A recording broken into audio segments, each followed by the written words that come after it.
पूछते हैं कौन है, कहाँ है, किसके संग में, कौन से मंदिर में है, कौन से पंथ के है। बाकलीवाल जी पूछने से काम नहीं होने वाला।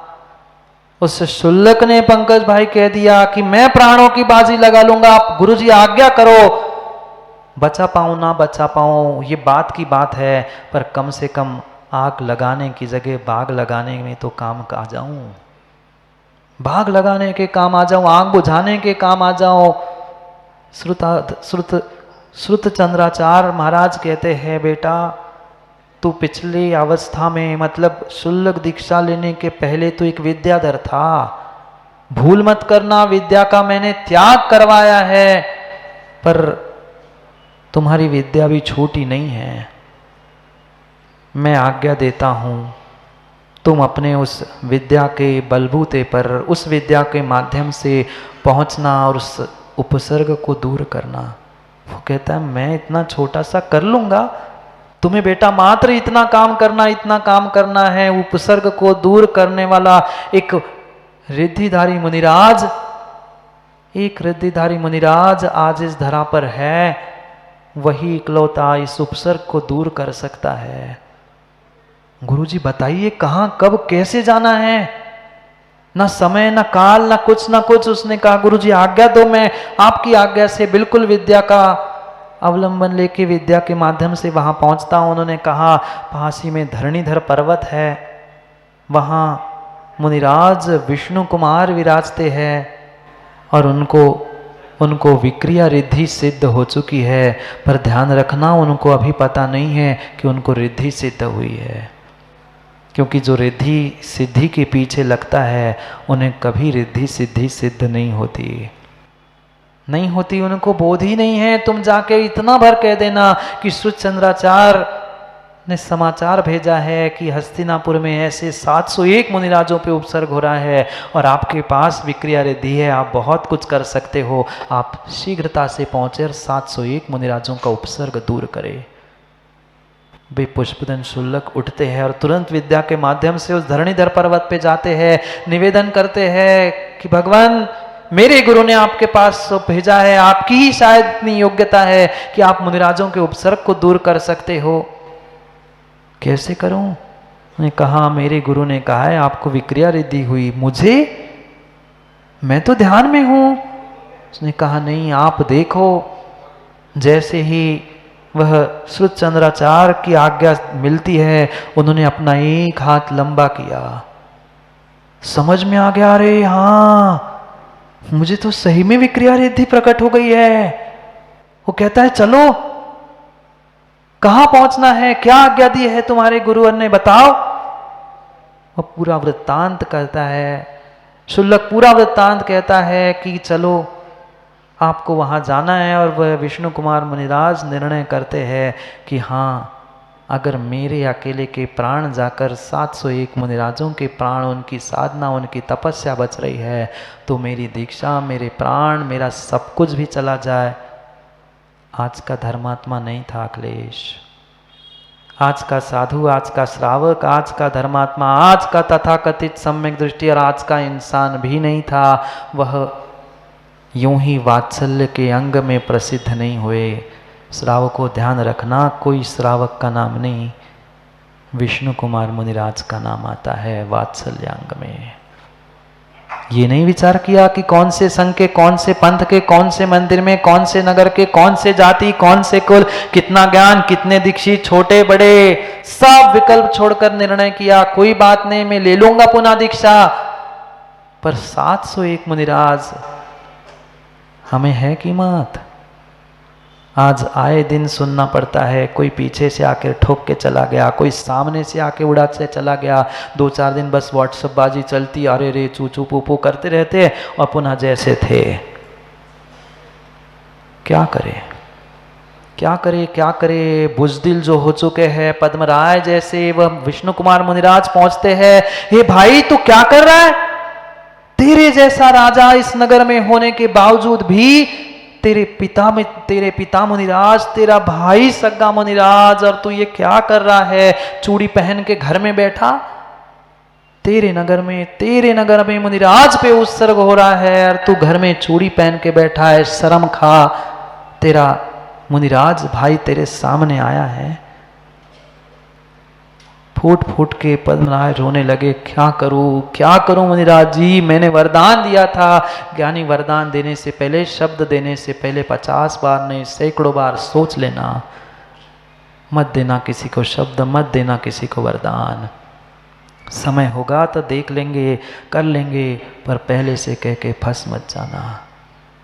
रोने लगा, बिलखने लगा पद्मनाभ राजा, क्या करूं, मैं तो कुछ नहीं कर पा रहा हूं। मैंने वचन दिया था, वरदान दिया था, 7 दिन का राज्य दिया है, अब तो मैं कुछ भी नहीं कर सकता। कहता है तू मत कर, तू श्रावक जो ठहरा, तू क्या कर पाएगा जी, तू करना तो मुनिराज को ही, मुनिराज की रक्षा है। समय कुछ और था, आज का कुछ और है।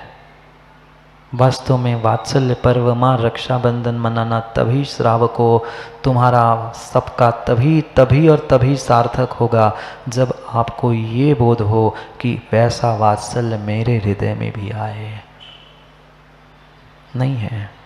विष्णु कुमार मुनिराज वहाँ से बटुक का भेष बनाकर पहुँचते हैं। ये नहीं विकल्प किया कि मैं कपड़े पहनूंगा तो क्या होगा, मेरे इतने वर्षों की साधना मेरी रिद्धि चली जाएगी। नहीं, ये होता है वात्सल्य, दूसरे का उपसर्ग, कष्ट दूर, परेशानी दूर करना। और आज जान जान के तथाकथित सो कॉल्ड धर्मात्मा दूसरों पे उपसर्ग करने के लिए तुल रहा है। कितनी जिम्मेदारी और कितना जिम्मेदारी का कर्तव्यों का पालन श्रावक करता है। आगे महाराज तो उस मंदिर में हैं, हमारे मंदिर में आएंगे तो जी तो कहता हम पूरी व्यवस्था करेंगे, उनके यहाँ हम नहीं जाते। मैं तुम्हारी नहीं कह रहा हूँ, जैसे लोगों की कह रहा हूँ। और हो सो समझ जाओ, नहीं हो सो समझ जाओ, बुरी लगने की बात ही नहीं। हो तो क्या बुरी लगी, और नहीं हो तो क्या बुरी लगी। वह पहुँचता है बटुक का भेष बनाकर, और अंतिम दिन था, हवन पूरा ही होने वाला था। वे चारों मंत्री खुश होते हैं क्योंकि उनके यहाँ ऐसी परंपरा है, हवन के समाप्ति पर अगर कोई बटुक यजमान आ जाए तो यज्ञ सिद्ध माना जाता है। अंतिम दिन था, वह बटुक पहुंचता है और खुश होते हैं, चलो आज हमारा यज्ञ पूरा होने वाला है। और ये बटुक सामने आकर खड़ा हुआ। बटुक कहता है भाई जल्दी बोलो, मुझे दूसरे यज्ञ में भी जाना है। यजमान जी आप मुझे जो मांगा दे दोगे। उसने कहा उसी लिए तो यज्ञ कर रहे, किमिच्छिक दान दे रहे, आप बोलो तो सही, आप क्या मांग लोगे। वे कह रहे सोच समझ के बोलना, सोच समझ के बोलना।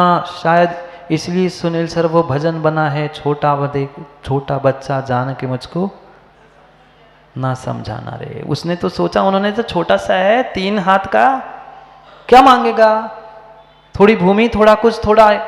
ने कहा बोलो, न ऐसा नहीं, पानी के साथ जलांजलि दो और तथास्तु बोलो तो मानूंगा। उसने कहा ये बच्चे से छोटा सा है, क्या है। दी जलांजलि और कह दिया तथास्तु। उसने कहा बस मुझे 3 पग भूमि चाहिए, मात्र 3 पग भूमि। वो चारों एक दूसरे को देख के हंसने लगे, क्या पागल है, मांगा तो क्या मांगा, 3 भूमि 3 पग। फिर उन चारों ने कहा चलो ठीक है हम दे देंगे, पर हमारे पैरों से कम नपवा लो। तुम्हारे पैर कितने, 3। ने कहा ज़्यादा मत बोलो, मैं चला जाऊंगा, मैं जितना कह रहा हूँ उतना करो। हाँ भैया तुम जैसा कहो। ने कहा ठीक है, तो नापते हैं। अपने विक्रिय रिद्धि से उन्होंने ऐसा विष्णु कुमार ने रूप बनाया। पहला जो पैर रखा वो सुमेरु पर्वत पे रखा, दूसरा पैर मानुषोत्तर पर्वत पे रखा। अब पूछने लगा ज्ञानी बोल, तूने जलांजलि देकर तथास्तु कहा था, ये तीसरा पैर बलि मैं कहाँ रखूं। मुझे 3 पग भूमि चाहिए, मुझे तीसरा पग रखने के लिए भूमि चाहिए। बलि, प्रहलाद, नमिची, बृहस्पति एक दूसरे को देखने लग गए। चारों पास में खड़े होकर कहते हैं कि मुनिराज अब मेरे पास भूमि नहीं है, हम लेट जा रहे हैं, आप उसके पैर रख लो। बटुक जी आप इस पे पैर रख लो। और जैसे ही इतना विशाल, सोचो कितना बड़ा पैर होगा, सुमेरु से दूसरी डांग उसकी मानुषोत्तर पर, और जैसे ही पैर रखता है, लेटते हैं, चुर चुर की आवाज आती है, चिल्लाते हैं क्षमा करो क्षमा करो क्षमा करो, मुझे नहीं पता था। तुरंत पाँव उठाता है क्योंकि मारना उनका उद्देश्य नहीं था, समझ देना उनका काम था। उन्होंने कहा ज्ञानी क्षमा मुझसे मत मांगो, क्षमा उन 701 से मांगो जिन पर तुमने उपसर्ग किया था। गिड़गिड़ाते हैं, समझ में आ जाती है, अकल ठिकाने आती है, क्योंकि माँ जब सीधे उंगली से घी नहीं निकलता ना तो टेढ़ी करना ही पड़ता है, टेढ़ी करना ही पड़ता है। क्षमा मांगने के लिए वह यज्ञ बंद हो जाता है, अकल ठिकाने आ जाती है। जब वह उपसर्ग दूर हुआ, उपसर्ग दूर हुआ, 701 मुनिराज जिनके कंठ रुंध गए थे, थोड़े से धोए में नहीं, पशु नर मेध यज्ञ में उन तिर्यंचों के जानवरों के कलेवर जल की क्या स्थिति हुई होगी।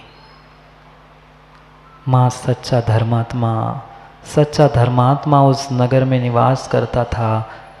7 दिनों से हस्तिनापुर में चूल्हा नहीं जल रहा था। कैसे निर्दयी श्रावक होते हैं जो स्वयं चाट चाट के खा लेते हैं, मुनिराजों को पूछने देखने भी नहीं आते। 700 मुनिराजों पे उपसर्ग और सम्यक दृष्टि धर्मात्मा कैसे रोटी खा सकता था? 7 दिन तक चूल्हा नहीं जला, 7 दिन तक वे बच्चे तक भूखे तरस रहे थे। क्या कर सकते थे? तालियां बजा लिया और दिनेश खाली हो गए। हम बढ़िया सुनाई। महाराज ने कहा क्या गजब, आज तक ऐसी सुनी नहीं थी। बस 1 घंटा आओ, तालियां बजाओ, हो गया काम। आपका आप जानो, मैं तो भावों की विशुद्धि के साथ सुनता हूँ और सुनाता हूँ, बिल्कुल उस फ्लैशबैक में जाकर देखता हूँ। मैं भी कहीं अगर होता हो पता नहीं। 700 मुनिराज और पूरे नगरवासी भूखे 7 दिन से। हमें ये भी विकल्प नहीं होता, ये भी विकल्प नहीं होता कि मुनिराज को आहार देकर हम खाए। हम खा पी के, बहुत सारे तो देते ही नहीं है। हाँ, कुछ लोगों का ऐसा नियम है, हम तो अपने घर में देते, बाहर तो पाप लगता है आहार देने में। क्या करें? उपसर्ग दूर हुआ, इसलिए पूरे नगर में चौके लगे। समझदार माँ थी, सिमैया की खीर बनाई थी, गला खराब हो गया होगा, कुछ नहीं खा पाएंगे मुनिराज। माँ बनकर मुनिराज के आहार कराने होते हैं, ममता दुलार के साथ करने होते हैं, पर कहाँ माँ, कहाँ ममता और कहाँ वात्सल्य बचा है। पूरे नगर में चौके लगे थे, पूरे नगर में पड़गान हो रहा था। यहाँ तो लिस्ट बनानी पड़ती है, नाम देने पड़ते हैं। 1 ज़्यादा 2 ज़्यादा हो तो कहना पड़ता है फ़ोन लगा के 4 दिन बाद लगा लेना, 4 महीने महाराज को संभालना है, बहुत बड़ा टेंशन है। क्या करे, कैसी जिम्मेदारी, क्यों ठेकेदार बनते समझ में नहीं आता। छोड़ दो, उनके पुण्य पे उपास करना भी उनको आता है, पर क्या करें, इतने सारे वो हो गए। सबके माँ 700 मात्र घर नहीं थे, हजारों की लाखों की तादाद में तब बस्तियां होती थी। सब घर में चौके लगे, सब ने पड़घान किया, निर्विघ्न सबके आहार हुए। और ये इसीलिए रक्षा बंधन पर्व, रक्षा सूत्र बांधा जाता है। महाराजों के पिछी में, कमंडल में, टेबल में, मंदिर के खंभों में, दरवाजे पे राखी बांधने की परंपरा नहीं है, ना भाई बहन के मात्र राखी बांधने की परंपरा है। ये रक्षा सूत्र है। मुनिराज तो 701 ही थे, पर इतने सारे चौके लगे थे जिनके यहाँ आहार हुए, जिनके घर में आहार हुए, वे विशेष पुण्यात्मा मानकर उन्होंने मुनिराजों की, गुरुओं की रक्षा की। इसलिए रक्षा सूत्र के रूप में परस्पर में ये धागा बांधने का पुरुषार्थ प्रारंभ हुआ। आजकल तो राखी भैया का लिफाफा देखकर बहन चुनती है। भैया लिफाफा भी राखी देखकर चुनता है, चांदी की है, सोने की, 1000 की है कि 500 की है। ये भाई बहन का नहीं, ये प्रेम वात्सल्य का पर्व था। सही मायने में यही वात्सल्य पर्व है। ज्ञानी कब तक अखिलेश विष्णु कुमार की कथा ही सुनते और सुनाते रहेंगे? तुझे नहीं, मुझे कह रहा हूँ, कब तक कथा सुनता और सुनाता रहेगा? ज्ञानी ऐसा तू भी कभी काम कर कि विष्णु कुमार जैसे वात्सल्य में हुए, आज कुछ वात्सल्य ही तेरे नाम से भी कोई गुणगान गाए और गाने के लिए कहने के लिए नहीं, वात्सल्य भीतर आए तो कहने सुनाने से काम नहीं होगा, कहने सुनाने से काम नहीं होगा। घर घर चौके और घर घर रक्षाबंधन का त्यौहार मनाया गया। आ जाएंगे लड़ने के लिए, महाराज राखी तो बंधवा लो पिच्ची को। भले ही हम साधु की कोई व्यवस्था करने में कभी आगे पीछे नहीं आएंगे। नगर के बाहर क्या, नगर में भी साधु होने पर कभी बहुत सारे ऐसे बैठे हैं जिन्होंने कभी अभी तक नगर में भी आहार नहीं दिए होंगे। ना आहार की, न विहार की, न निहार की, किसी की हमें लेना देना नहीं है। हो गए, हमने 2-4 आदमी को फिक्स कर लिया, हमने 2-4 को सुबह शाम हमने दे दिया, पैसे नौकर लगा दिए, वे आहार कराए, वे व्यवस्था कराए, हो गया काम। माँ सही मायने में वात्सल्य पर्व रक्षाबंधन तभी होगा, यहाँ से उठने के पहले सभी कम से कम मन में मुझसे मत कहना, किसी को मत कहना, अपने आप में इतना संकल्प करके उठना कि कम से कम नगर में आए हुए साधु को उनकी आहार विहार और निहार की व्यवस्था में जैसा जितना बने अधिक से अधिक समय देंगे। कम से कम साल भर में 8 ही दिन का नियम लो। 8 ही दिन का मैं बाहर नहीं बुला रहा हूँ कि बाहर आके कुछ करो, वो तो सर्वश्रेष्ठ है। अपना घर दार छोड़कर मुनियों का विहार, उनकी आहार, उनकी व्यवस्था कर रहे हैं। हम नगर में आए हुए भी मुनिराजों को आंख फोड़ के नहीं देख पा रहे हैं। कैसी दुर्दशा है। क्या करें महाराज, आप इतना सारा जो खाते हो चौकों में, इसलिए नहीं लगा पाते। हाँ, एक नगर में पंकज भाई ऐसे ही हुआ। उन्होंने कहा महाराज आप नियम ले लो कि आप एक सब्जी, एक दाल रोटी और एक मीठा खाएंगे तो मैं 4 महीने चौका लगाऊं। मैंने कल कर लिया, मैंने कहा सर। अब फिर दूसरे दिन आके बहाना दे रहा हूँ, महाराज जी वो मिसेस का प्रॉब्लम आ गया है, ये हो गया है, वो हो गया है। मैंने ज्ञानी तू तो पलट सकता है पर मैं नहीं पलटूंगा। उस पूरे चौमासे में मैंने एक ही मीठा एक दिन में लिया। कह के जाने वालों को क्या है। मैंने कहा हो दम तो करके दिखाओ ना, कहने की क्या जाता है कि इतना खाते इतना करते, अरे कुछ तो करके दिखाओ। समस्या यही है माँ, जिसको कुछ नहीं करना होता ना उसको ही सब कुछ करना होता है। क्योंकि कहावत है नाच न जाने जाओ टेढ़ा नहीं सीधा करना है। समय हो गया है।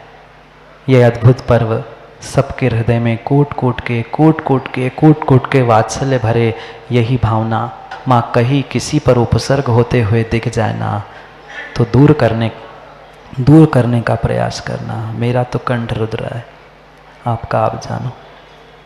समय पर, समय की बात के लिए पुनः समय पे मिलते, क्योंकि समय पे किया गया काम समय को दिलाता है। बोली भगवान महावीर स्वामी।